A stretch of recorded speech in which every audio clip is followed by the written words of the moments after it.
Heard with the state on the case. We just picked up the first 3 felonies. I got a state jail phone. So I'll set it.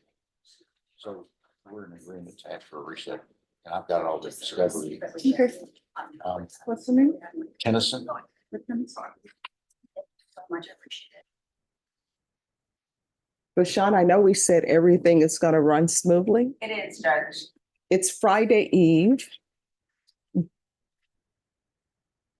But why do I feel like it's, Oh, she just threw it on me. I get Monday vibes for some reason. I don't know why. But Monday is a great day because it's a new day, right? So I think we're going to be just fine. She didn't say. All right, everyone, I'm going to call the docket at 9. It is now 8:58 a.m. So I will call the docket exactly at 9. He's got to be here.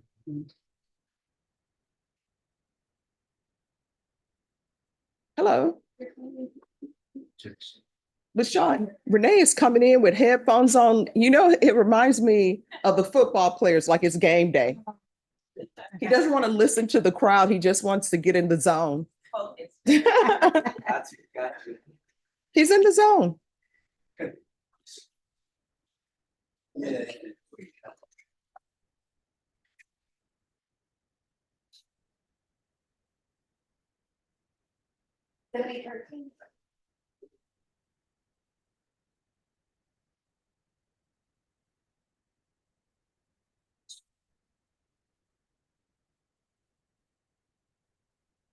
Okay, but Sean, should I do Olympic spoilers? Yes. I am so happy with the relay, with the 400 meters. That's all I'm going to say. Men, and then the women had to do some comeback.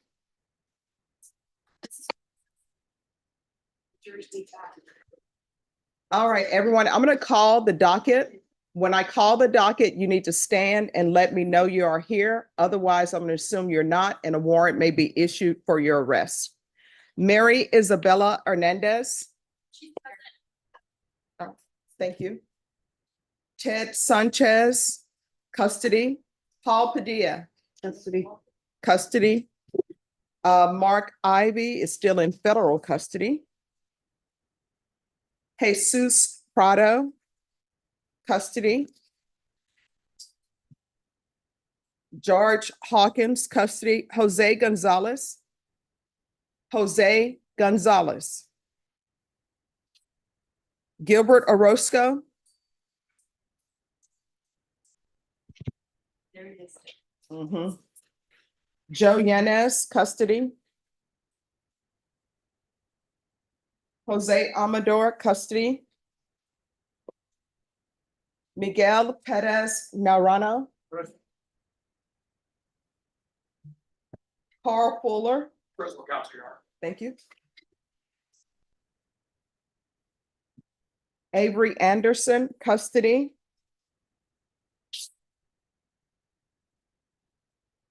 Stephen Tennyson, custody. John Murakami, custody. John Smalley. Your Honor, I represent him. Let me give him a call. I know he's at lifetime recovery currently. On that. Thank you. Gabriel Rubio, custody. Marquise Bozer, custody. Ziana Para. Morning, Your Honor. I'm present on that matter. She is on her way. Thank you. Shelby Bandy, Albert Bishop, Maria Cisneros, custody.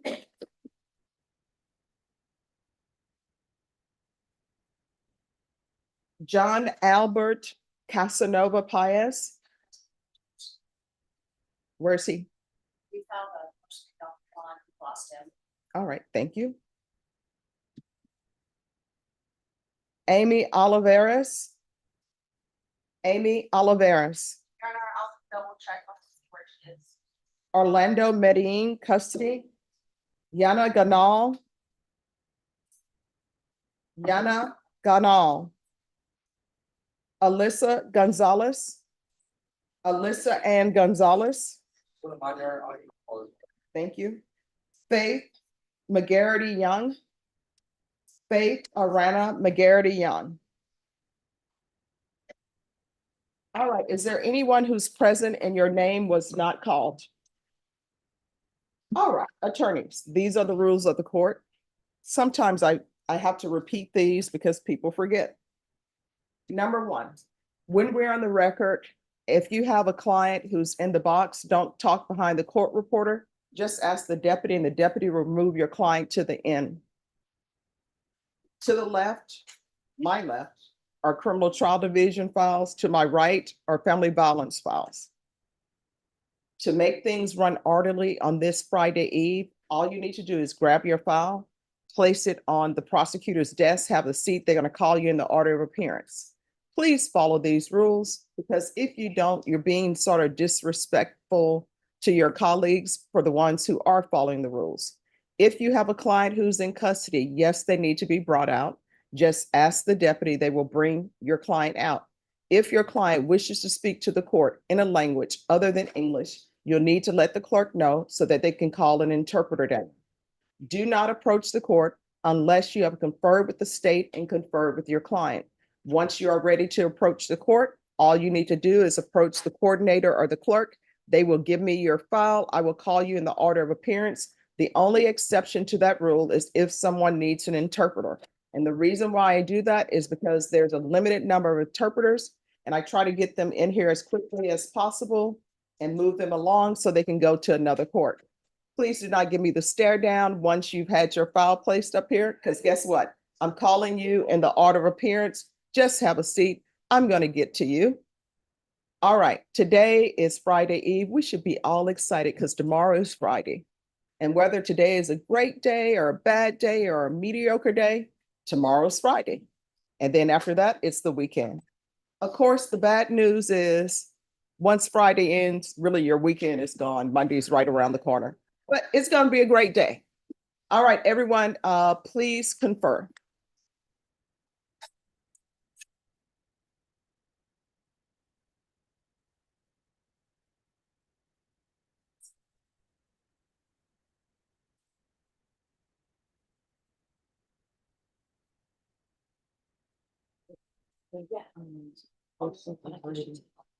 Oh. So any minute if you. Okay, okay. Thank you. My John Alberto Casanova Paez, who's under the seas, I believe. Thank you. Yes, thanks. They keep sending me this email for Texas clerks. Have you received that or something about the docket? I'm gonna forward it to you, but don't necessarily open it because it may, you know, be an issue. But maybe if you all send it to your district clerk, they will be able to tell us. Okay. So I heard you yesterday talking about Westerns. What about Silverado? Oh, I did like Silverado. You know, I that knew was, you would. yes, that was one of the first times people had sort of seen Kevin Costner per se. Right, the very young. Yes. No, the special guy, like. Oh.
Yeah. I never noticed, but I'll continue as soon as I get it. Here we go. Let me check.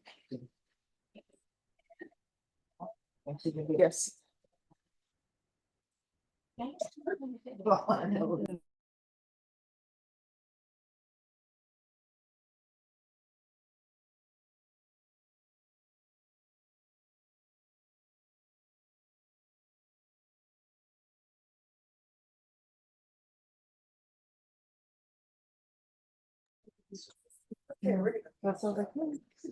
Deputy Laura, could you make an announcement in the hallway for John Albert Casanova Paez?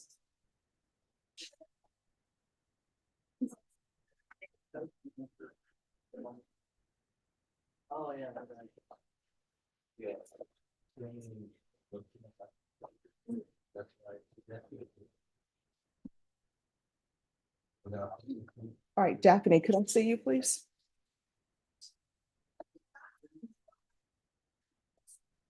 Judge, he didn't know about the setting, so we haven't been able to reach him. He's set for trial Monday and he knows about the Monday setting. But Mr. Dunn from the family violence section made us a different offer. And so I reached out to our client last Monday and asked him to call me about it. Couldn't reach him. Well, maybe it's been 2 Mondays. And then there was a violation report filed because he also didn't report to pretrial. So I've been talking to Ms. Mendes with pretrial. Mhm. She had an updated address and we did a welfare check. He'd been telling me he's been real depressed. So the police went out looking for him also to check on him. They couldn't make contact. So our immediate concern, other than his health and safety, is the bond. And so we filed the motion of the affidavit. All right, so I can tell you what I'm inclined to do, because I don't like, well, when attorneys are on a bond and they want to get off a bond, I usually want the client to know, because otherwise they don't know, maybe. So what I'm inclined to do is have a hearing on the violation report. And Okay, if he's not present, I'll issue a judge's warrant. okay, So you won't have an issue with the bond. okay, very good. All right. Could I have prosecutor, it's family violence? The court is calling 2022 CR 10413, State of Texas versus John Alberto Casanova Paez. Can I have parties announced for the record for the state Alan Jackson. defense? Daphne Previty from Sean Brown's office, Your Honor. All right, this hearing was scheduled at 9 a.m. It is now 9:10 a.m. Defense, do you wish to proceed on this hearing or do you wish to give your client more time to appear? Your Honor, we are fine with appearing. We've been trying to reach him continuously for the last week and a half, as has pretrial. All right. And Deputy Laura, did you make an announcement for John A. Casanova Paez? Yes, Your Honor, I did. He is not hauling. All right. The court is in receipt of a first violation report. Defense, did you have a chance to review the violation report? We have, Judge. All right. According to the violation report, he has not made contact with the pretrial services officer. Defense, do you have any objection to the court emailing the pretrial services officer to see if they have since made contact? I do not have an objection to that, Judge. All right, so then what I'll do is we'll recess briefly. I'll send an email to them and I'll let you know what the results of the email are. Usually they will respond within 2 minutes. Very well. Thank you, Judge. All right, you're welcome.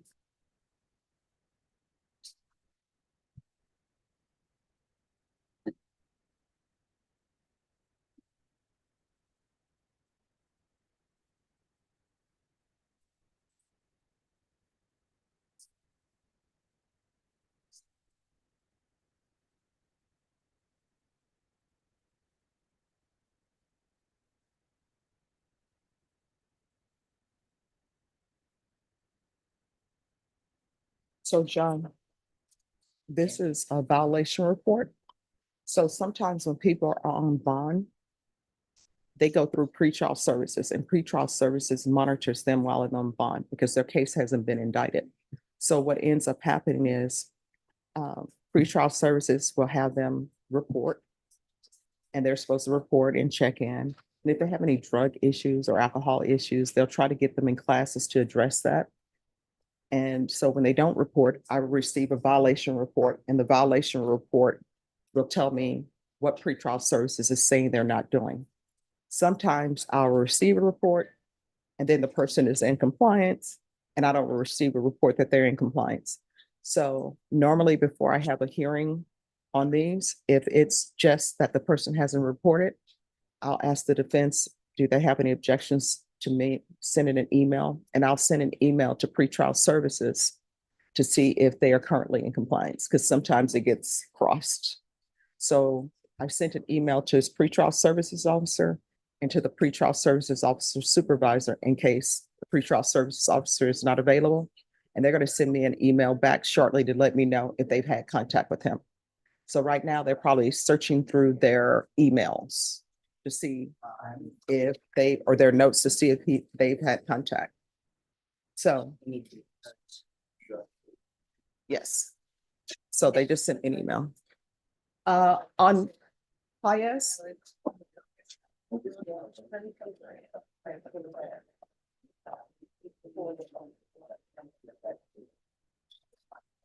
All right, I just received an email from the pretrial services supervisor, and they say he's in non-compliance, so he hasn't reported or anything. Very well. Are you okay to proceed? Yes, Do you need a printout of that? sure, that would be a good idea. Thank you Okay. very much, Your Honor.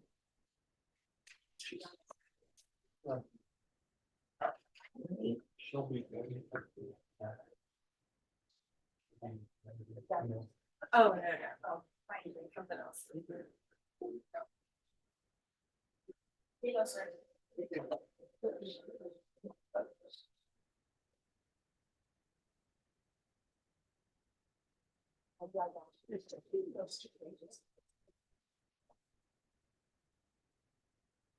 State, Yes, Judge. and there's Thank one you. for you and one for the state. All right, we're gonna go back on the record. In 2022 CR 10413, State of Texas versus John Alberto Casanova Paez. Counsel, the court has received an email back from the pretrial service officer supervisor. Have you had a chance to review it? I have, Your Honor. All right, it states that the defendant is still in non-compliance. I understand. All right. With regards to the violation report, this is what the court will do. The court will issue a judge's warrant and remand your client without bond. If your client makes an appearance, of course, the court will reconsider. So if you're able to reach out to him and have him come to court before the close of business day, I'll reconsider. Very well, Judge. We'll send him All another right. email. Thank you. Thank you. Is there anything else? Well, he's scheduled for court Monday. Does this mean that we're off the docket until we find him, or should we No. come Monday? Come Monday. Okay, great. All right, thank Thank you. you. You're welcome. You know, Tennessee.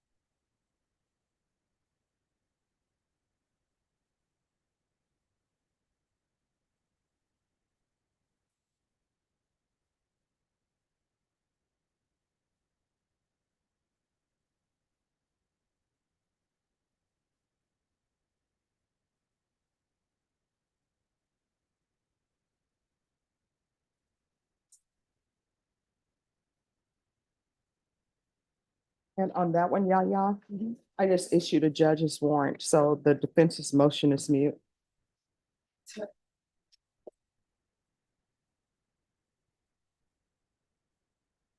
Stephen Tennyson. We're ready, Judge. All right, thank you.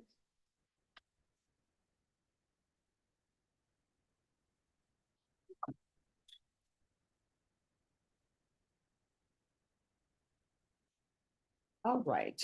How you doing? Oh, I'm doing okay. How are you doing? It's fine, thank you. All right, so unauthorized use of vehicle, anything else? Any other pending cases? Yeah, Judge, he just got indicted on a first degree felony case. Mhm. There's another attorney on that case, Sullivan. That Yes. case is not set for trial. And it's a multi-count indictment. So we're asking that we're here for evidence transfer on the Sage felony. but we're asking that both cases be reset for same date. All right, who is 705? But family, no, family. No, I think that's a special unit. Who is, What's human trafficking? Oh, yes.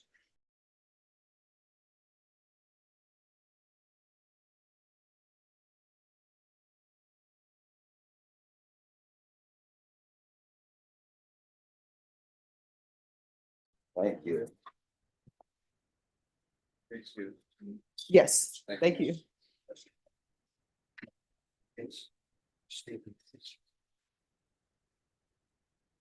And Norma, on that, Kate, I am gonna ask for a 60-day reset.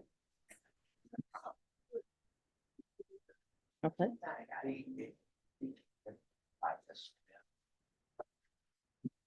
and if you can check to see if there's already a date set for that. It was just invited, Judge, so it hasn't actually been. All right, so we're gonna take care of that today.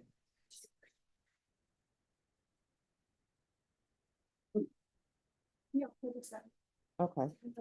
And can you see where Mr. Sullivan is?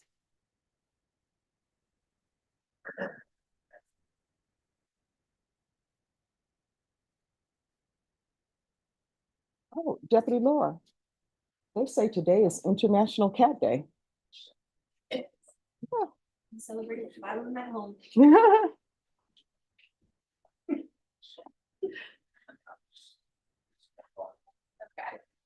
And you know, I'm allergic, right? I guess not to the cat, but maybe to the fur or something. But I can have a digital cat if I want one. A furless cat? Yeah. I don't know. Yeah. But see, it would, well, a cat would probably suit me as far as their needs. But it's like my schedule is so busy. I always think that Yeah. So. reliant, yeah. Yeah, like don't really just come up because in the, water. Yeah. And then the next thing I come to my house and they're in charge. They're like, I'm running things up in here. Yeah, it's gonna tell you you're my cat now. Yeah. You know, one of my friends in law school, they went on a trip and their cat got angry with them. So the cat looked at them and just did the business on the bed and then turned the back. But the funny thing about a cat, that cat had vertigo, but would insist on walking across railings and almost fall off every time.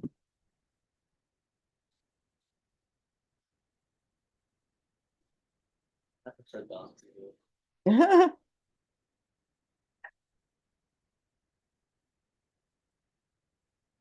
It's like rough time. Mhm.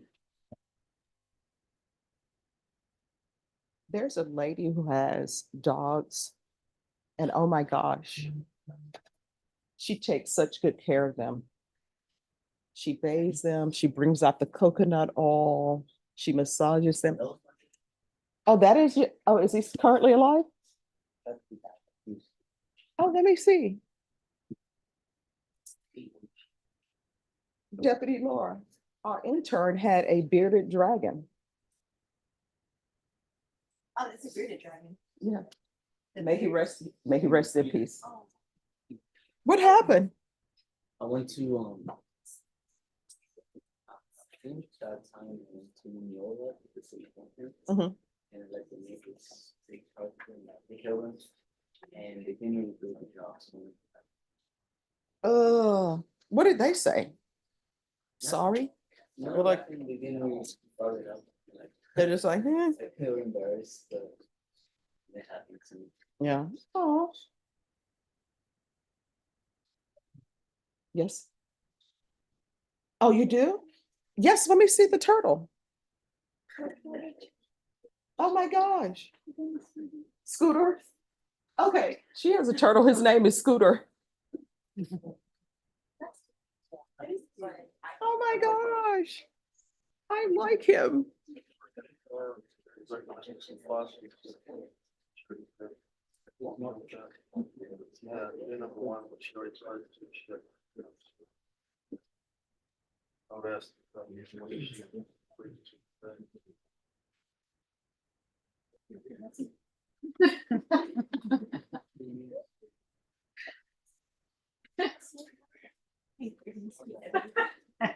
They kind of keep us like, okay. It's pretty scary. I'm not really scared of them, but I wouldn't have a snake as a pet. No. I mean, I've seen too many things where people's snake go missing. No. There goes the cat. Oh, yeah, and you're like, no. Actually, when I used to live in Colombia, our neighbor had a cat, and they were missing. No, yes. Colombia. Yeah. She was actually pretty big. And she heard something in her wall. Oh. They had to break on the wall. They put out. Huge. Is that because of the last one? Oh, my gosh. I didn't need to hear that.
State, were you able to get in touch with Michael Villarreal? Yes, I'm gonna be down here in about 5 minutes, about 2 minutes. Oh, as you say his name, he appears. There you go. I should have said his name 3 times.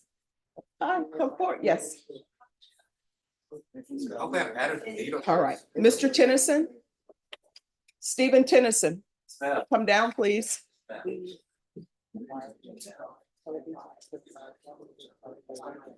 Hello. Hello again. I haven't been here in a long time, Judge. I'm staying over here. Yes. All right, Mr. Villarreal on Tennyson. I'm being told that he has a new case that was recently indicted. It's 2024. You have it? I have a button memory. I do know. All right, so I'm being told that his attorney on that case is James Sullivan. That's correct. All right, so you're all gonna have to do a little things off docket because I'm gonna give you a 60-day reset. So that, well, Mr. Tennyson, here's the thing.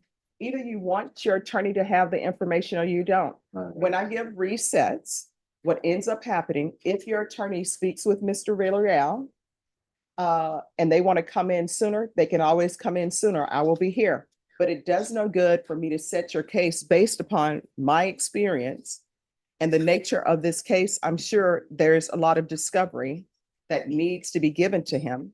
And because the nature of the offense, it's not something that the state is going to be able to upload everything and say, here you go, because I'm sure some of it is sensitive. So that means that your attorney will need to make an arrangement with Mr. Villarreal to go see the information. And then if it's something, they're going to need to make arrangements for you to be able to see the information. And if I bring this back in 2 weeks, guess what? They're not going to have all the information. Your attorney is not going to have seen all the information. And I'm assuming that you would want your attorney to see everything so that they can represent you competently. All right. So the setting is going to be in 60 days. If Mr. Villarreal and if your attorney want to come back sooner, we're here Monday through Friday and they can ask that you be placed on the docket. You understand? All right. Judge, just for the court's abundance with, the court is correct. There are items of evidence that, to my knowledge, that will be discoverable, meaning we'll be able to produce them. It's just not through our system as well as their, well, that essentially is the bulk of it. There's just items that we cannot, because of our discovery system, use to upload, but that we'll be able to turn over that his attorney will want to review prior to. And then if it's something, Mr. Tennyson, that your attorney needs you to be brought over to court to be viewed at the courtroom, then we will accommodate that as well. Okay? All right, so your reset date is going to be October 7th. And that will be for discovery. And if your attorney wants it brought over September, he can have it brought over September. But what I can tell you, based upon my experience, your attorney is not going to want this case brought back this month because they're not going to have time to review everything. You understand? All right. So have you had a chance to see Mr. Sullivan?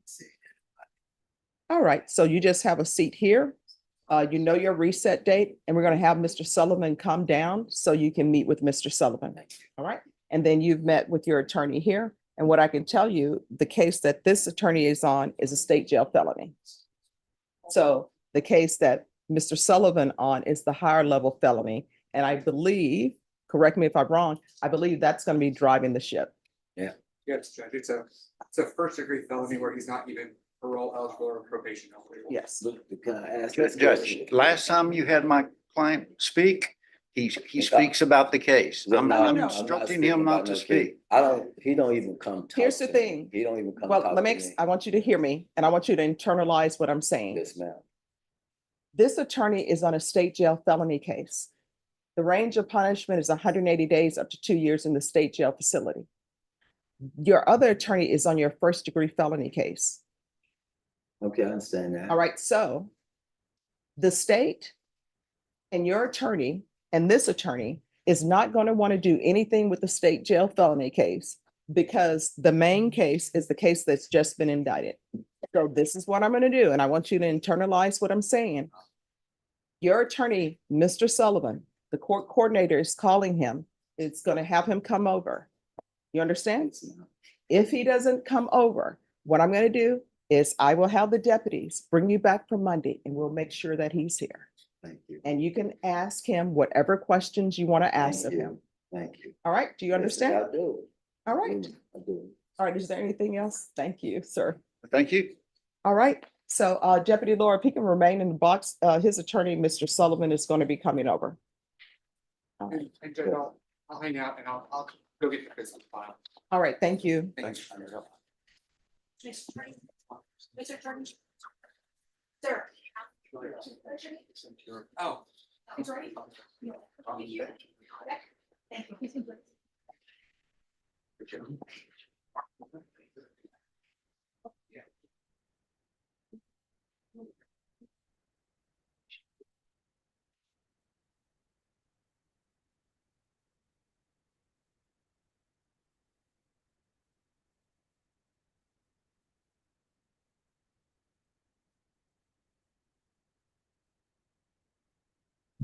And so,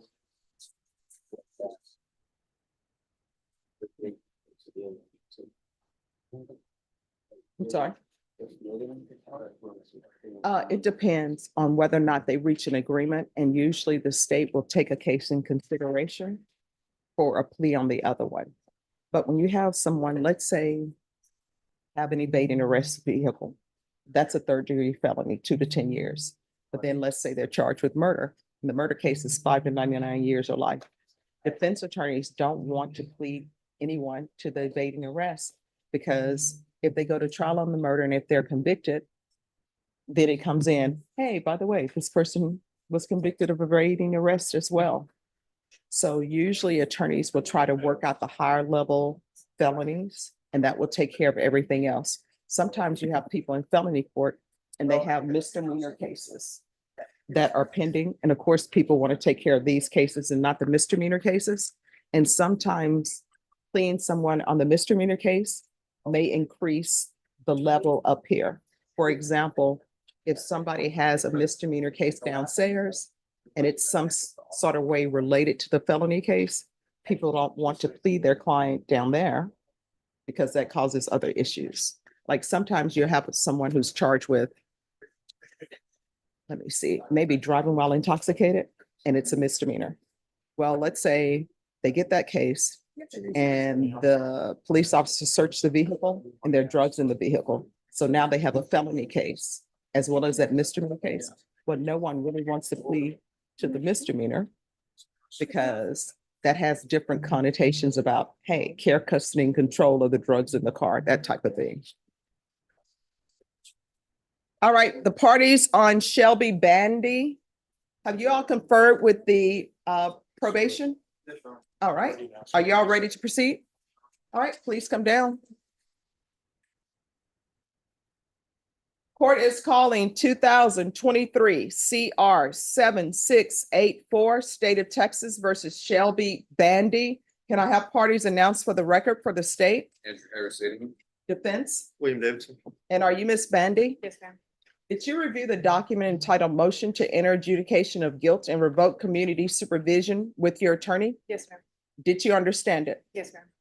Are you the same Shelby Bandy who was placed on deferred adjudication in 2023 CR 7684 for the offense of burglary of a habitation force on October 17, 2023 for a period of 4 years? Is that you? Yes, ma'am. State? On or about the 27th day of May 2024 in Bear County, Texas, the defendant Shelby Bandy committed the offense of theft in violation of District 1. How do you plead to that? True or not true? True. State, the other allegations? Waive and abandon, Your Honor. Any objection? No objection, Your Honor. Did you understand by pleading true to violation of condition number 1, court could find it true, grant the motion, find you guilty, sentence you up to 20 years in prison and up to a $10,000 fine? Yes, ma'am. Knowing that, do you still wish to plead true to violation condition number 1? Yes, ma'am. And are you aware that what that means is your contract is with the court, it's not with your attorney, it's not with the state. If you've reached some sort of a proposed agreement with the state, the court does not have to follow that agreement. Do you understand? Yes, ma'am. And knowing that, do you still wish to plead true to violation of condition number 1? Yes, ma'am. Court will find violation of condition number 1 true. Is there a proposed agreement? Deny the motion, amends conditions for cognitive behavioral class, IOT with lifetime recovery, enrollment theft class within 7 days. Probation. Yes, Judge, Is that probation's recommendation? that's the recommendation that's on the court summary, Judge. I do want to point out that Ms. Bandy was placed on probation October 2023. You wanted field visits to be conducted at her home. They have been conducted, however, no contact has ever been made with Ms. Bandy at her home. She's not home when those are completed. Private outpatient program has not been completed. Parenting classes have not been completed. Community service hours, there was 200 hours ordered. There's a balance of 200 at this point. All right. So Ms. Bandy, you want to raise your right hand for me, please? Do you solemnly swear or affirm the testimony you give will be the truth and nothing but the truth, so help you God? Yes, ma'am. You can lower your hand, state your name for the record. Shelby Bandy. All right, other than committing a theft, what have you done on probation? Well, I hadn't paid yet because I worked 6 days a week at my job and I was, No, we're not talking about money, oh, okay. because what I'm talking about is you were supposed to do parenting classes. Have you done parenting I classes? was online, I was doing them online because I was working, like I said, but I hadn't completed them yet. All right. Have you been available for field visits? No, ma'am, I was working 6 days a week, so when they went to my house, I was at work. How did you have time to commit a theft if you're working 6 days a week? I had taken the wrong person to the store and, I gave a ride to the wrong person and got caught up doing that. So I just, All right, so you have a time to take a person to the store, Mhm. commit a theft, but you don't have time to complete your parenting classes because you are working 6 days a week. You don't have time to be home for your field visits because you're working 6 days a week. And did you complete CATs 1 and 2? Not yet. Yeah, I have, my probation officer told me that I would do that after I got done with the parenting classes. All right. Any questions, defense? I do have some statements to make that Yes. I met with her. And just 1 second, I'm sorry. State any questions of the witness? No, Your Honor. All right, counsel. Your Honor, I met with her prior to this, and she told me that after she was placed on probation, she had to go to jail. I believe it was for an offense out of another county. Is that correct? Yes, sir. Okay. And so she wasn't out of jail until December 4th of what year? 2023. 2023. And she tells me her mom passed away the prior day. She tells me that her intent has been to complete these classes and to complete everything, but she seems to have had some problems doing so. Can you tell the judge why you didn't, just a better explanation of why you didn't complete all these things, other than just working? Yeah, I was working and then I just, my mother passed away the day before I got out of jail. And so we had to, plan her funeral. We ended up cremating her. We spread her ashes at the beach. And then her house, we were gonna sell it now. And so we had to clean it up. So I was busy doing that too. I was busy going to work. When I wasn't at work, I was at home packing up all of her stuff, getting. Did you pick up the phone and tell probation? I was, yeah, my probation officer, I was reporting and she knew everything that was going on and she was understanding about it. She just said, she did tell me that I needed to go take a drug test and then pay something by the next time that I reported. And then I ended up getting locked up. Your Honor, I believe she's been in jail since June 20th. And she tells me she's been through many probation officers. And so I don't know if that's an excuse or anything, but No, when I first started to report, I saw like 3 or 4 different probation officers in the beginning. And then the probation officer that I have now, I guess my permanent one, I only saw her 3 times, I believe. Excuse me. No talking behind the court reporter. All you have to do is ask the deputy to move your person to the end. Thank you. You may continue. Yeah, so they gave me like 3 or 4 different probation officers in the beginning, and then so it was like I got orientated like every time, How does that translate to you committing a theft? It doesn't, it's just, forgot what he asked me. It's just what I was doing, like why I hadn't completed the classes and stuff, like why I hadn't done anything like taking a drug test or making payments and stuff like that, because I was just busy working. And then the probation officer that I got, my permanent one, I only saw her like 2 or 3 times before. ask her another question. Yes. Okay, do you understand this judge can send you to prison if you're too busy and then you won't be too busy? Right, I understand that. You understand that? Because probation is a chance for you to show the court that you can comply with regulations and rules. If you go out and you commit other offenses, you're not reporting, I know you report it, but if you're not doing everything you're supposed to do, your probation can be revoked. I understand. And nobody can stop the judge from doing that. You understand that? I understand. If this judge does go with the recommendation from the probation officer who wrote this up, are you going to comply with what you have to do? Yes, Are you going to be too busy working? no, You understand being too busy working tells the judge that you're too busy to do probation? I understand. Thank you. All right. Any other questions? No, Your Honor. All right. I'm not going to follow your agreement. I don't think you're appropriate candidate for probation. The number one thing, you're on probation for breaking into someone's home and stealing. You haven't done anything on probation. The only thing you've done is committed another theft. So the court is finding violation of condition number 1 true. The court will find you guilty. I'll order the therapeutic community that can help you with any drug or alcohol issues you may have. There's going to be a $1,500 fine, time and money to run concurrent. Does anyone wish to speak on time? The range of punishment is 2 to 20 years. Your Honor, I would ask for the 2 years because she probably thought she was going to get the recommendation from probation today. And I know that it's serious, not, picking up another offense and so on, but she tells me she was working. I understand it's not an excuse, but she wasn't out there using drugs according to her. Okay. All right, state. 4 years, Your Honor. All right, the court is finding you guilty. The court will order the therapeutic community, give you credit for any time served. There's a $1,500 fine. Time and money to run concurrent. The court will sentence you to 6 years in the prison. Did you review the document entitled Trial Court Certification of Defendant's Rights to Appeal with your attorneys? Did you understand it and sign it? She did sign it, Your Honor. Oh, yes, ma'am. All right. You have a limited right to appeal. That right to appeal is as it relates to the allegations in the motion, not the fact that you were on deferred adjudication. Because this is a felony conviction, you're not allowed to own or possess any weapons or ammunition. If you have a question on what a weapon or ammunition is, you'll need to speak to an attorney. Do you understand? Yes, ma'am. All right, good luck to you. Thank you, counsel. Thank you. It's up for discussion.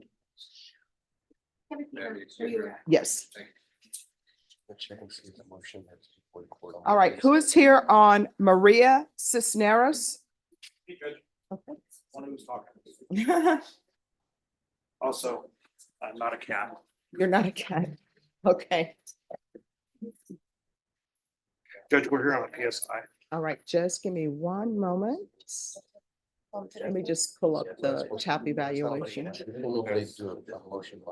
And I'm gonna ask for a continuance, Judge, Let me ask Mom if she has. Okay, why will you be asking for a continuance? because on the very last page, it says that on September 10th, my client has a mental health evaluation that was identified during the psychological. All right, if you believe she's competent, we're gonna go forward. And I will take it on consideration that they believe that she has mental health Okay. issues potentially. All right. All right, everyone, we're gonna go on the record, so everybody can just step back.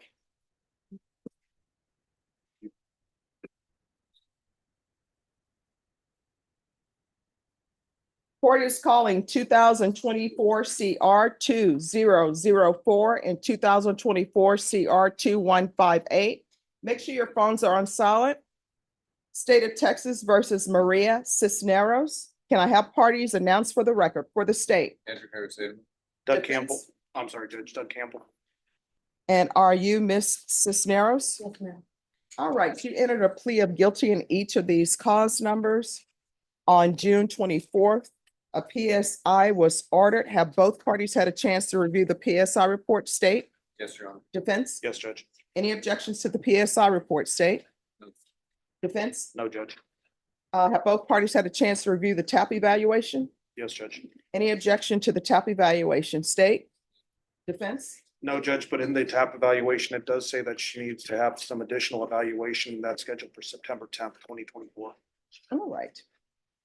All right, and each of the cause numbers, well, let's start. In 2024 CR 2158, you entered a plea of guilty to aggravated assault of a security officer according to the plea bargaining agreement. Punishments be assessed at 8 years and a $1,500 fine. State is silent on your application.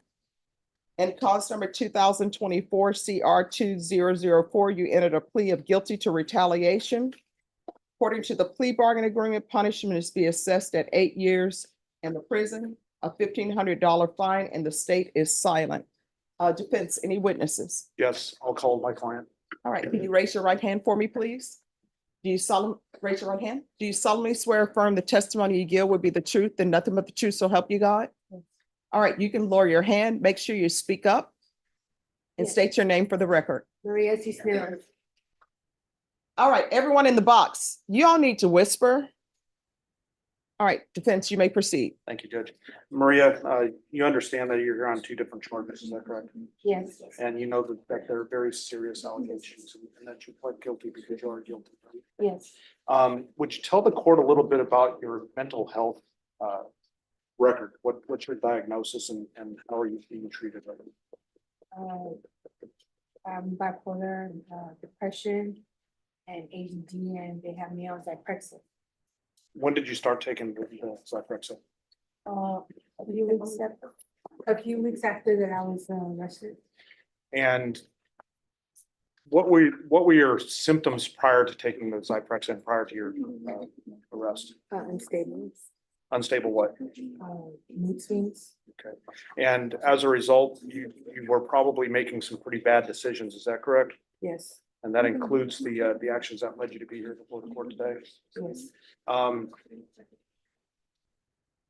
With respect to the Zyprexa, does it seem to be helping with your mood stabilization? Yeah, Are you, explain to the court how it helps? well, Okay, so I'm so sorry. I'm gonna need you to speak up so I can hear. it helps me. I really don't talk a lot, but I follow directions and I just speak a lot. Okay. Now, I see that in the PSI, you have quite a few different illegal substances that you've used in the past. Yes, Do you have cravings for those when you're using Zyprexa? no, So it's helping with that as well, is that correct? yes, Um, Are you asking the court to place you on probation today? yes. Why do you think you'll be successful on probation? I'm sorry, I'm nervous right now. I get it. I've never been on probation before, so I'm just asking you to give me a check. How old are you? I'm 48, Do you have any children? yes, How old are they? they're over 18, How many children do you have? 3, And have you spoken with them about you being on probation? no, With respect to your family support, do you have family support? yes, Explain that to the judge. my parents. And they're here. Anybody else? They're the only 2 people I write to. Have they indicated to you whether you'll be able to go back to their home? I believe I can. If not, where will you be staying? If the court gives you probation, I'm not sure. would you like for one of your parents to come up here and address the court? Sure. Which one? What's her name or his name? My father Gonzalez, his name. Okay. Does he speak English? No, Does your mother speak English? no. All right, why is everybody whispering? People are whispering like it's for dramatic effect, but I can't hear if everybody's whispering. It's exactly for dramatic effect. All right, let's not do dramatic Okay. effects. Now, in your PSI, it says you don't want probation if you could have it your way. How would you rather have this case resolved? I wish I could just have the, time served, same time. And you know that in this case, it's either court, prison or probation, right? I would either take probation. And you'll do everything that you can to be successful on probation. Yes, If the court were to send you to DDRF or some other facility, are you willing to go there to continue to get assistance with your mental health and your drug treatment? yes, And you understand that that's a better alternative to Yeah. to going to prison, I guess, right? mhm. Is there anything else you want to let the court know? Are you remorseful for your actions this day? Yes, I regret it. Why do you regret it? I was being stable at the time. Now that I think about it, I wish I could change things. How would you change things in the future? Probably not carry a machete. That's, So, that's fair. What else? and be more respectful of people. Okay. And do you believe those are things that you've had an opportunity to learn while you've been in jail, waiting for this day? Yeah, Have you taken any classes while you've been waiting? anger management, Did you complete that course? yes. Tell the court maybe the top 3 things you learned in anger management. Oh, I'm sorry, I'm on the spot. I can't even I think know. right now. It's okay. Take your time. Have you learned any coping mechanisms to deal with your anger? Yeah. What coping mechanisms have you learned? It's a stop sign Mhm. and redirect myself. Okay. And how do you redirect yourself? I just think about, the consequences. Okay. And right now you're facing a pretty big consequence, right? Yeah. Okay. Is there anything else you need to let the court know? Thank you, Judge Aldous. All right. So I know in the police report, you had left a hospital before all of this happened. What hospital had you left? I was Metropolitan. I'm sorry, what? Metropolitan, And why were you at Metropolitan Hospital? when I got arrested, Yes, why were you Oh. leaving the hospital? I went to the hospital in the first place because I went to, I had got raped earlier, a few hours before that, and I wanted to talk to somebody, but I didn't want to get the person in trouble because I wasn't sure who he was. And I wanted to get tested to make sure that I'm getting the best to do, so that's why I went to the hospital. So what is your mental diagnosis? Depression and bipolar. All right. And any other diagnosis? What medication are you on? Depression. All right. Any other medication that you've been on in the past? In the past, I've been on a few meds. I've been on difficult, so long for Motrin, Taxols, Ritalin. And how long have you been on those medications? It's been years I've been off of meds. I've been self-medicating myself. All right. When's the first time you were given medication for mental health? Do you remember your age? I was in my 20s. All right. Would you like to have her parents testify? Judge, they speak Spanish. I'm not Well, sure. that's what We have an interpreters are for. We have an interpreter available. I would love to. All right. If you'll step to the box and let Ms. Ferguson know, and they'll get an interpreter down. Yes. ADA Escobar informed me that the complaint in this case is available via Zoom. I would like to be virtually present during this proceeding, provide a victim impact statement after the Sure. court proposes the sentence. Yes. Yeah, excuse me. Yes. Thank you. Who's here on Jesus Prado? I am, Judge. Where is your client?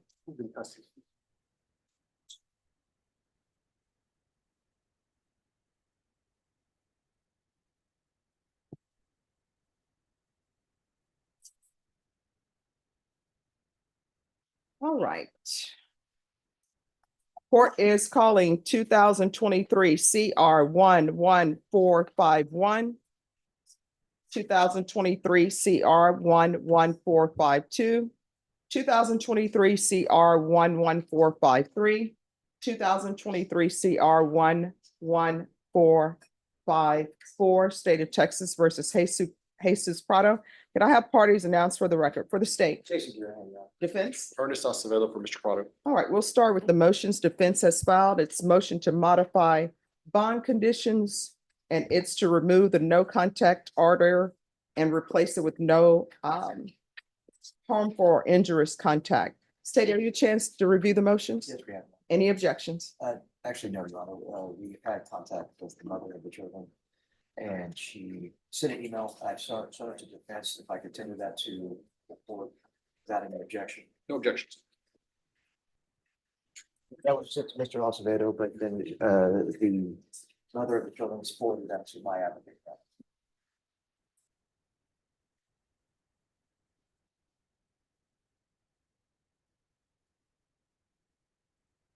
All right, so here's my question with regards to this. Is CPS involved? No. But not Do we know that for sure? I'm virtually certain there isn't, Judge, not at this point in time, because he's in custody. All right. Well, sometimes even if someone's in custody, CPS is still involved. And the reason why I bring it up is because when CPS is involved, and if they say, oh, we're not going to do anything because a person is in custody, and they close the case because they say children are protected, person is in custody, they're thinking that the person will still have no contact. So I want to know if there's actually a CPS case that was open and that's been closed, because this is what's going to end up happening.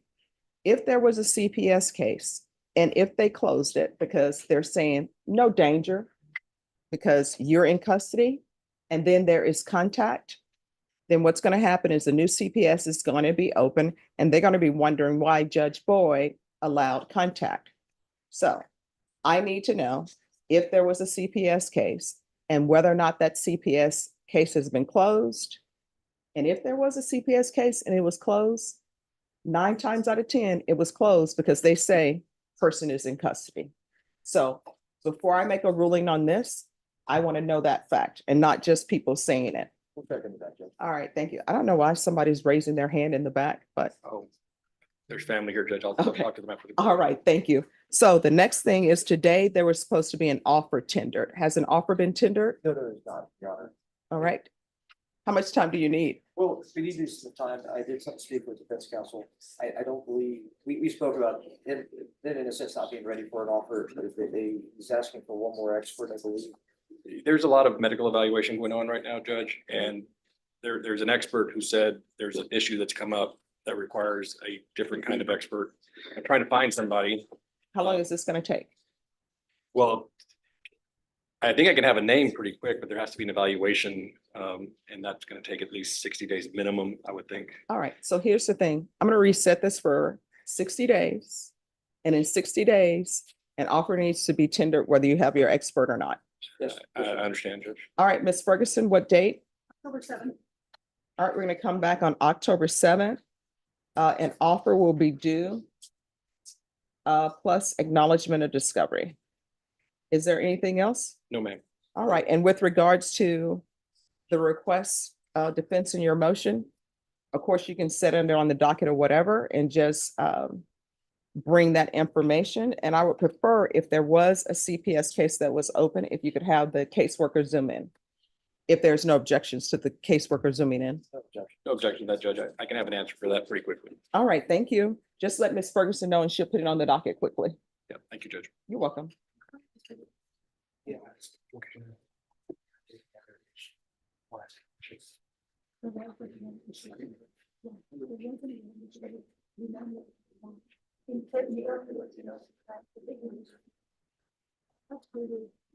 Go ahead, Joe. When you teach you the, we'll put it in the. So they can contact your client and have a meeting.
I just. Type the numbers and then come back. Maybe you can read.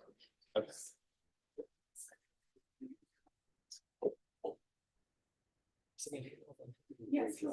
Jose Gonzalez. I believe he's by Zoom, Ms. Ferguson. Yeah, he's on page 3. He's by Zoom.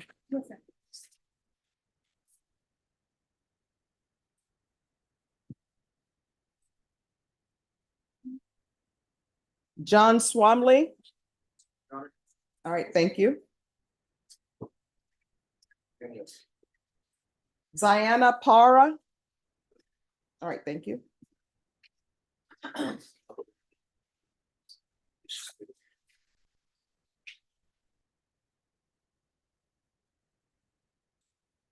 Amy Oliveras. Thank you. Yana Arlana Ganal. Alyssa Gonzalez. Alyssa Renee Gonzalez. Faith McGarity Young.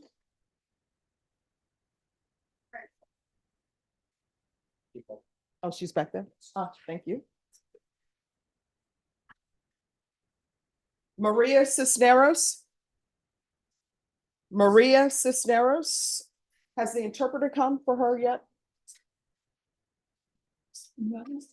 I know the defense counsel hasn't asked me for an interpreter. I think he might be talking to family. Outside, yes. Yes, well, we need an interpreter. Okay, so now they're calling there. Yes. Hello, Hello, Judge. how's it going? Fantastic. How are you?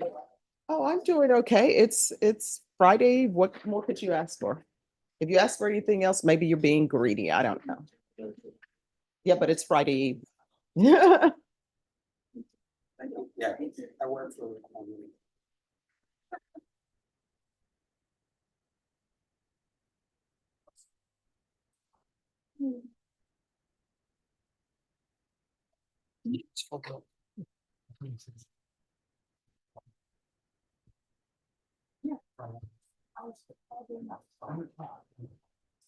I'm not rushing. I'm just.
All right, who's here for Marquise Bozer? It's Zach, yes, Judge. I think he's calling his client. Okay. Who's here for Carl Fuller? I am, Judge.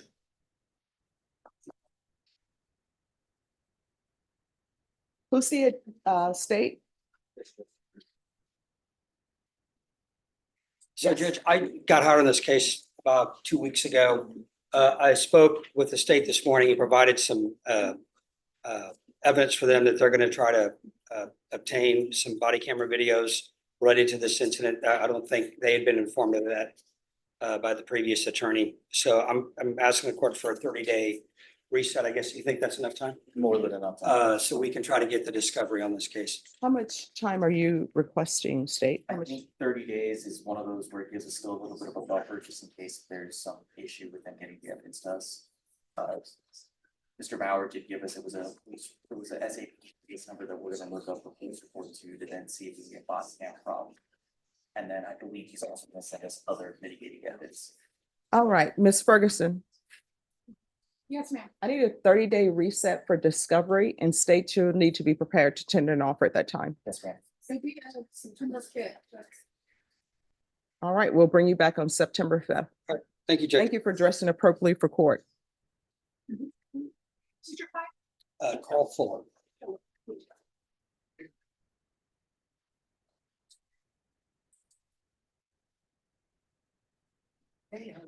All right, who's here on John Swamley?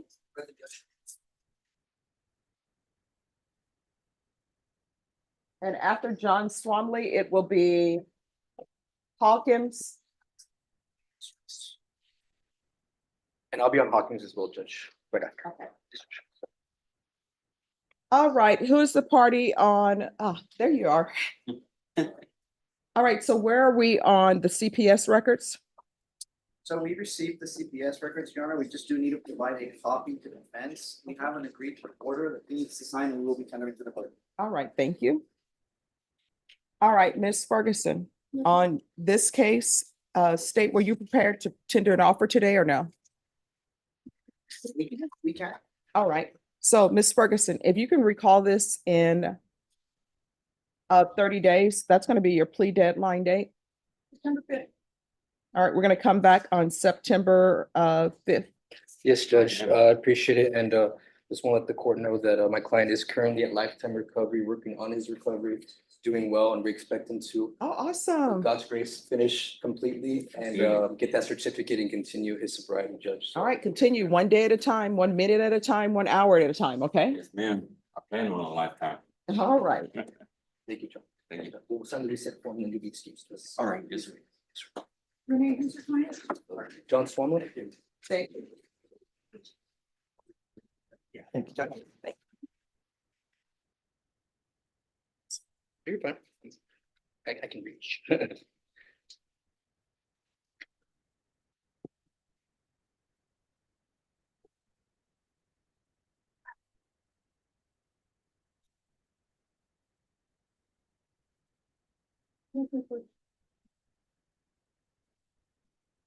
All right, Bozier, Email address, please. Marquise Bozier.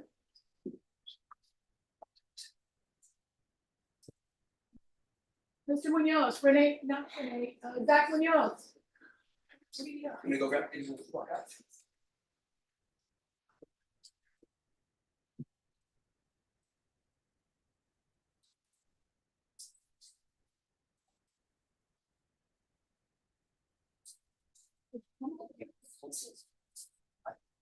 He was let out on. He was Mhm. One of the first. It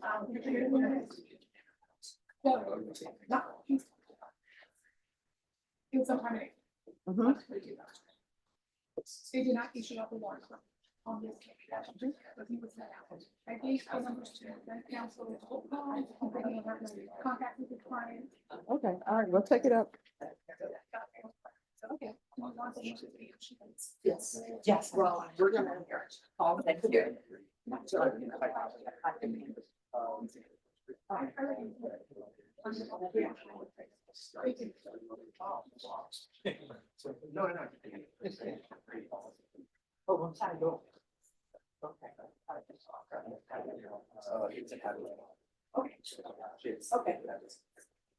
All right, while they're doing that, all right, who's the attorney on Marquise Bozier?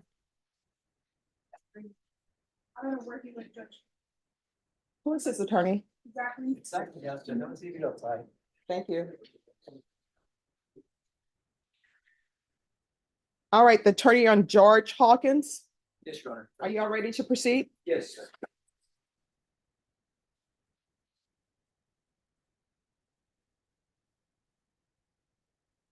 All right, are you gonna have witnesses for this case? No, Your Honor.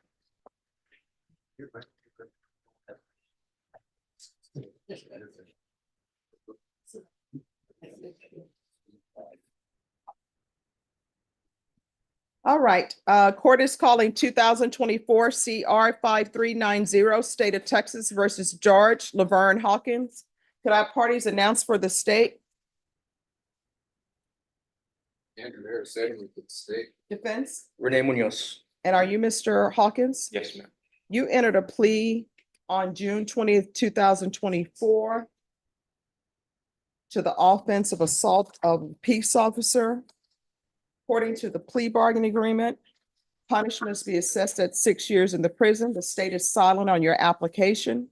They're taking in consideration 2023 CR 7315, 2024 CR 5389, County Court Cause number 729000. Have both parties had a chance to review the PSI report? State? Yes, Your Honor. Defense? Yes, Judge. Any objections to the PSI report? State? No, Your Honor. Defense? No. Have both parties had a chance to review the TAP evaluation? State? Yes, Your Honor. Any objections? No, Your Honor. Defense? Yes, Judge, and no objections. All right, the state is silent. Defense, do you have any witnesses? No witnesses at this time, Judge, only a clarification, explanation / argument. All right, you may proceed. Thank you, Your Honor. With regard to Mr. Hawkins, I've been dealing with him for some time, assisting with these legal matters. He has been keen and set on taking advantage of the specialty court because I believe that specialty courts are designed for individuals like Mr. Hawkins that are dealing with issues and they need that support and structure from a team that can help them understand their issues and put different resources in the community.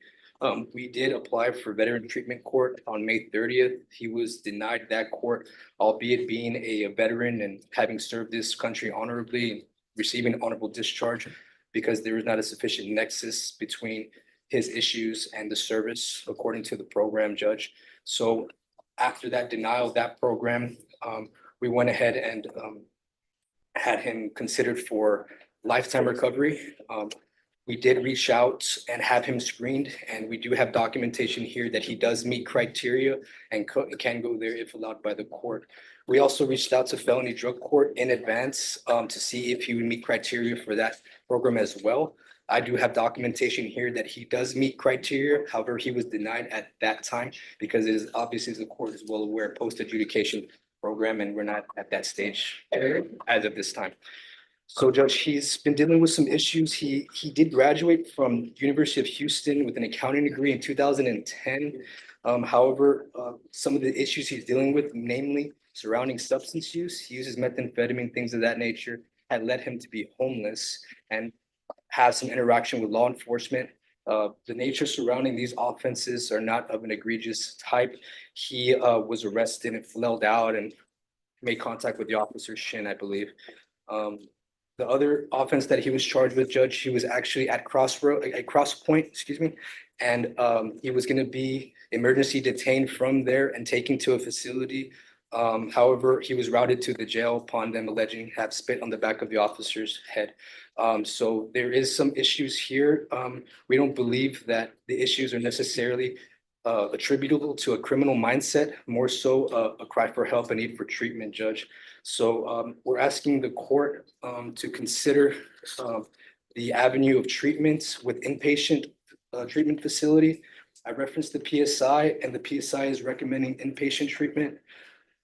We're asking for that to be ordered, Judge, so he can be transferred from here to lifetime recovery, have him doing well. But what is, this says in the report, he declined to have a mental health screening, stating he didn't want to sign for any of the department's dual diagnosis programs or residential programs because he doesn't like the idea of sitting in jail for 4 months just to go to treatment. Yes, Judge, and if I might clarify that, I believe he's maybe had heard word around the jail that maybe the DDRF times are long. They could result in months-long waits to get him into facility. And I think that he's been in custody for a number of months now. He's wanting to get a hold on his treatment and recovery, and believes that lifetime recovery would probably be less of a wait time to get him into that treatment, Judge.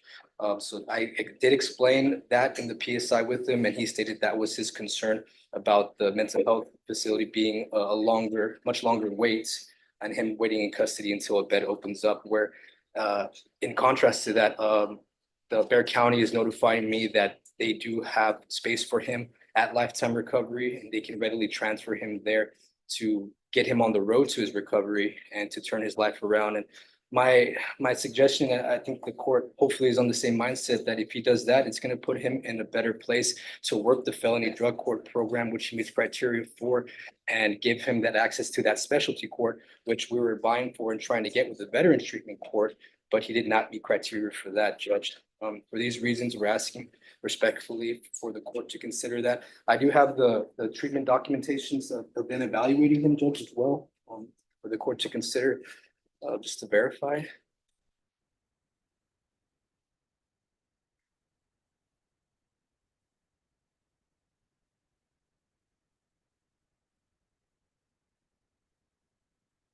It's my understanding, confirmed with the state of Texas representatives, that they're silent as to this request because they see the need for him to get some treatment and some help. And he's been patiently waiting for us to try to get it together to hopefully create these avenues for him. And I think we have some options and availability here, Judge, to get him some treatment over just incarceration.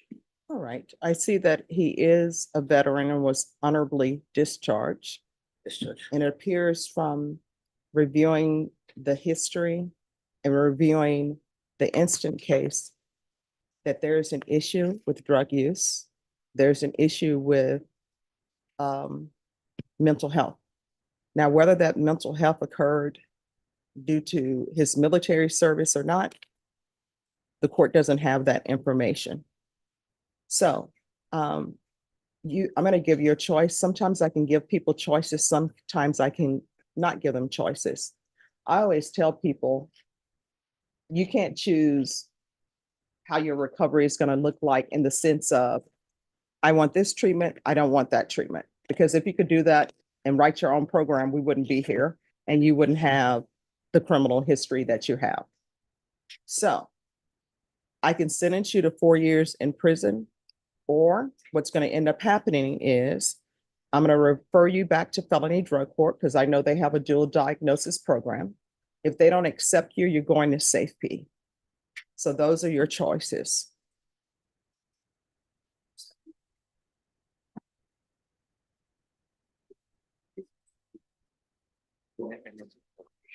Is, Your Honor, just for clarification, the felony drug court dual diagnosis, is that within the felony drug court Yes. program?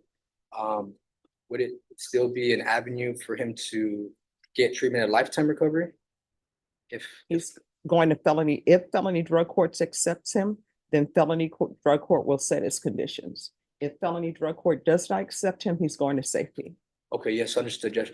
If we could be considered for the felony drug court and then whatever recommendations they may have, as long as they're reasonable, Judge, we'll definitely, he'll be on board with that. No, I mean, felony drug court, Yeah. it doesn't matter if people think their recommendations are reasonable or not. It's, if he goes to felony drug court, then felony drug court is going to set his conditions. If he goes to felony drug court and he says, I don't want this, then what's going to end up happening, a motion to revoke is going to be filed.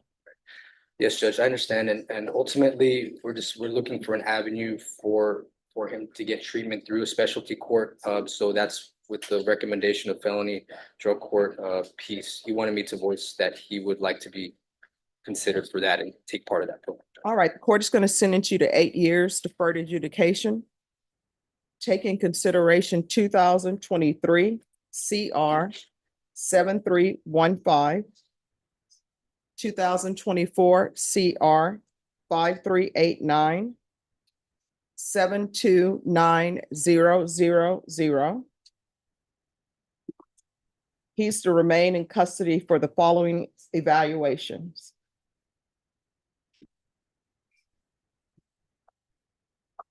A referral to felony drug court. If not accepted, then safety,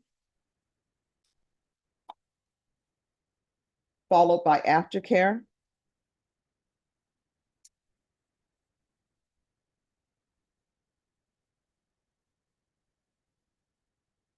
And then MIC evaluation, regular reporting by Zoom or in person, regular random UAs, proof of employment or SSI within 45 days. There's to be no employment as a home healthcare provider or with minors. There's to be no unsupervised contact with minors.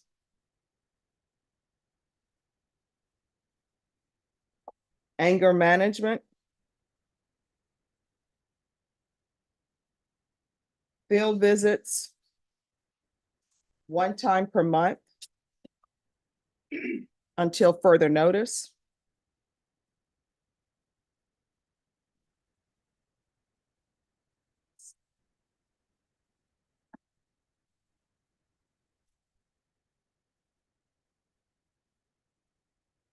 And I'm sorry, instead of the anger management probation, it's going to be this a hostility management aggression control program.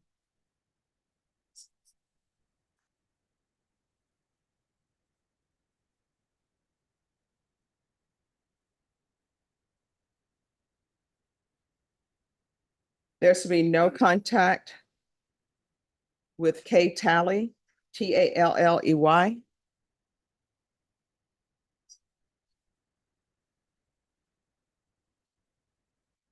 And probation with regards to the MIC.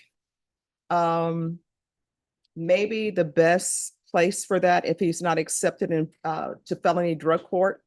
Once he's released from safety, if we do the mental health treatment through the VA.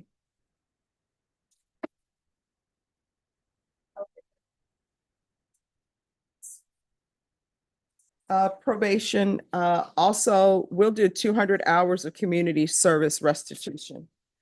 Probation, is there anything else he needs? I'm sorry? No, sir. Is there anything else you need from the court to be successful? No, Your Honor. Thank you. All right, did you review the document entitled Trial Court Certification of Defendant's Rights to Appeal with your attorney? Did you understand it and sign it? Yes, Your Honor. Because this is a plea bargain agreement, because I followed your plea bargain agreement, and because you waived your right to appeal, you do not have the court's permission to appeal. Do Understood. you understand? Yes, ma'am. And the court did not see any restitution amount for the officer. So state if there is going to be restitution to the officer, you will need to provide that within 30 days. Yes, Your All right, is there anything else? Nothing further, Judge. Thank you for allowing us to be heard on this matter. All right, thank you. Honor. Yes.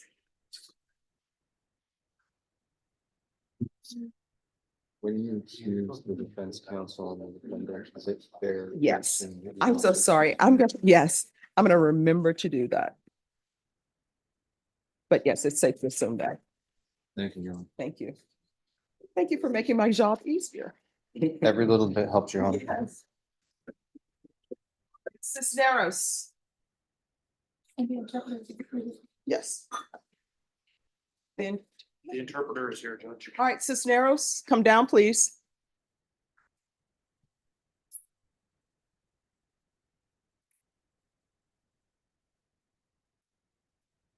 And then after this, it would be Bozier. All right, we're back on the record in 2024 CR 2158 and 2024 CR 2004, State of Texas versus Maria Cisneros. Could I have the parties reintroduce themselves for the record, please? Andrew Harris, Salem to the state. Doug Campbell for the defendant. And are you Miss Cisneros? Yes, ma'am. All right, defense, you have witnesses? I do, Judge. I'll call Gonzalez Cisneros first.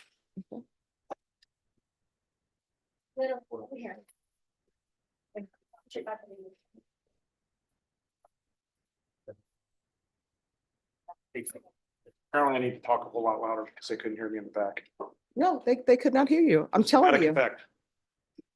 How'd it work? Not well. No.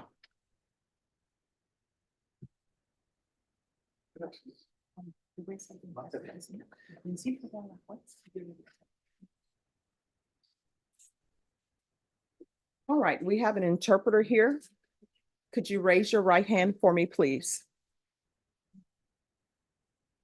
Do you solemnly affirm that you will faithfully translate from English into Spanish and Spanish into English, so help you God? I do, Your Honor. All right, you can lower your hand if you'll state your name for the record. Mariana Rios. All right, and your witness, state the name again, please. Gonzalo Cisneros. All right, Mr. Cisneros, can you raise your right hand for me, please? Do you solemnly swear and affirm that the testimony you give will be the truth and nothing but the truth, so help you God? Amen. No. Do you affirm? Yes or no? Yes. All right, you can lower your hand, state your name for the record, please. Gonzalo Cisneros. Gonzalo Cisneros. Defense? Are you Maria's father? Yes. You understand that she's here now before the court because she's got some pretty serious charges that she's facing. Yes. Were you aware that she's previously been diagnosed with mental illness? No.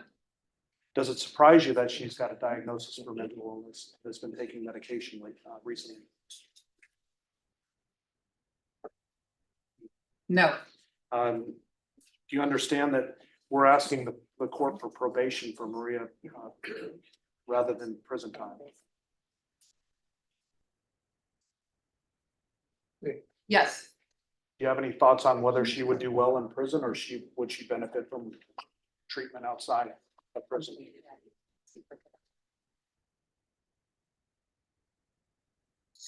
Yes. Do you think she would benefit from prison?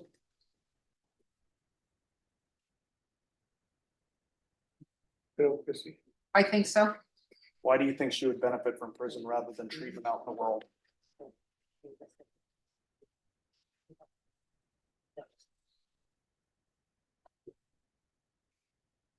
Or Because, do you think that? Well, wait a minute, let me hear the answer.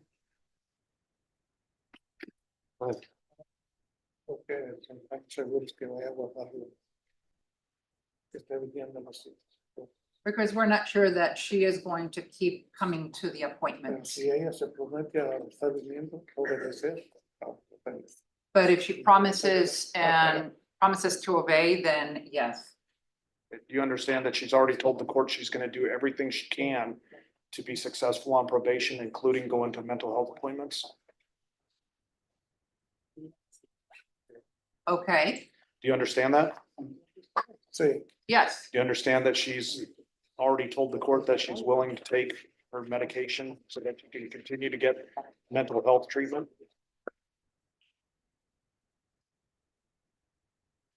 yes, Are you okay with her moving back to your home with your wife?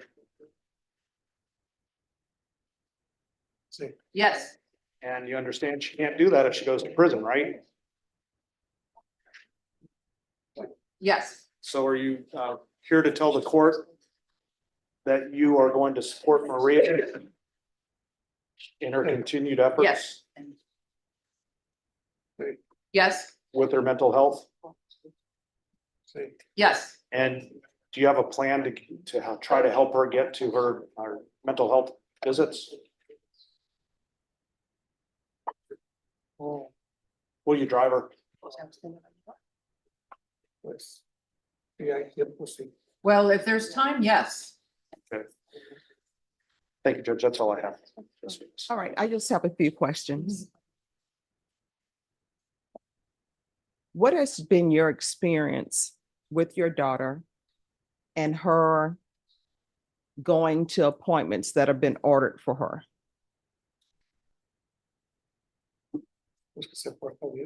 Well, that she behaves okay. All right, does she go to her appointments that she's supposed to go to? Yes, yes. All right. Are you aware of any mental health issues that she has? No, How was she growing up as a child?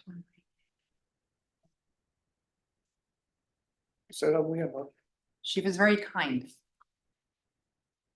When's the last time you had contact with her? When's the last time you saw her before today?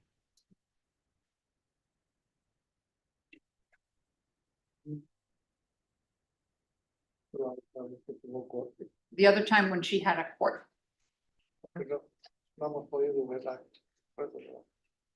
because we have not been able to see her after the appointments. Okay. And sir, if you don't mind me asking, how old are you? 78. All right. And do you have any type of medical issues yourself? Yes, All right. What are your medical issues? diabetes, high blood pressure, and cholesterol, sugar. All right. Thank you so much for coming down to tell me about your daughter. State, do you have any questions? All right. Thank you so very much. Thank you. Thank you. Judge, I'll call Maria Guadalupe Cisneros.